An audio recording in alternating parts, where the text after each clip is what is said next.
गणे नारायणे रुद्रे अम्बिके भास्करे तथा भिन्न भिन्नं न कर्तव्यं पंचदेव नमस्तुते।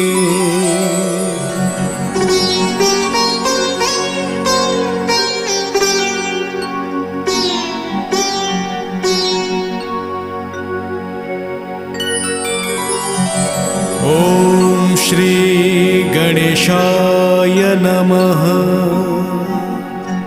खर्वं स्थूलतनुं गजेन्द्रवदनं लम्बोदरं सुन्दरं प्रस्यन्द्यन्मदगन्धलुब्धमधुप व्यालोलगण्डस्थलं